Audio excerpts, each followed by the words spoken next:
मैं देख रहा हूं जहां से मैं चल करके आया हूं, जहां से मैं चल करके आया हूं, लगातार मुझे सड़कों पर जन सैलाब दिखाई दे रहा है जो अभी मैदान में नहीं पहुंच पाया है।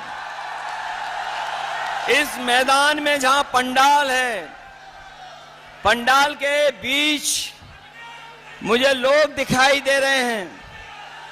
दाईं तरफ जहां कहीं छाया नहीं है, अपना गमछा सर पे रख करके, और दूर बाईं तरफ ये जो जन सैलाब दिखाई दे रहा है, ये आज फैसला कर रहा है कि राहुल गांधी जी न केवल जीतेंगे बल्कि देश की रिकॉर्ड जीतों में ये रैली शामिल होने जा रहा है। और ये जन सैलाब बता रहा है, ये जन सैलाब ने रायबरेली की राय तय कर दी है। रायबरेली की यही राय है, भाजपा यहां से जाए। हम लोग अक्सर भाषणों में सुनते हैं हर जगह पर, देश के एक नेता हैं जो हर जगह पर अपना झूठा रिश्ता निकाल लेते हैं। एक देश के नेता हैं, बहुत बड़े नेता, जहां जाते हैं वहां पर अपना एक झूठा रिश्ता निकाल लेते हैं। वो भी देख लें और सुन लें कि राहुल गांधी जी का सच्चा रिश्ता रायबरेली से है।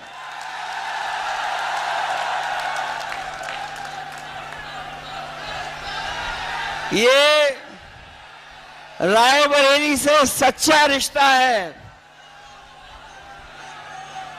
अगर रा से रायबरेली है तो रा से राहुल भी है। जो लोग गिनती नहीं समझ पाते हैं वो भी गिनती समझ लें। एक और एक 11 हो गया है और बीजेपी 9-2-11 हो गई है। बताओ बीजेपी 9-2-11 हो गई कि नहीं हो गई? जो लोग 4 चरणों का चुनाव देख चुके होंगे वो जानते होंगे कि अब भारतीय जनता पार्टी 4 चरणों में चारों खाने चित हो गई है। ये भाजपा का रथ, ये जो भाजपा के लोग घूम रहे हैं, इस बार उत्तर प्रदेश में फंसे नहीं हैं। इस बार जनता ने इन्हें, बताओ जनता ने इन्हें फंसा दिया कि नहीं फंसा दिया? इनका रथ धस गया कि नहीं धस गया? और याद रखना, ये बीजेपी वाले वही लोग हैं जो किसानों के ऊपर 4 काले कानून लागू कर रहे थे। काले कानून लागू कर रहे थे, याद है कि नहीं याद है? हमारे किसानों को खड़ा होना पड़ा, लड़ना पड़ा, हजारों शहीद हुए, लेकिन पीछे नहीं हटे। किसान तभी पीछे हटा जब सरकार ने काले कानून वापस ले लिए। किसानों पे काले कानून लागू करने वाले भारतीय जनता पार्टी के लोग न केवल उनकी जमीन कब्जा करना चाहते थे, खेत, बल्कि उनकी पैदावार की भी लूट करना चाहते थे।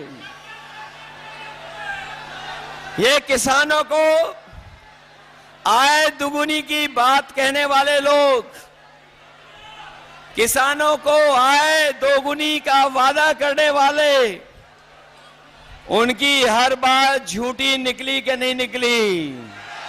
उनका वादा झूठा रहा कि नहीं रहा?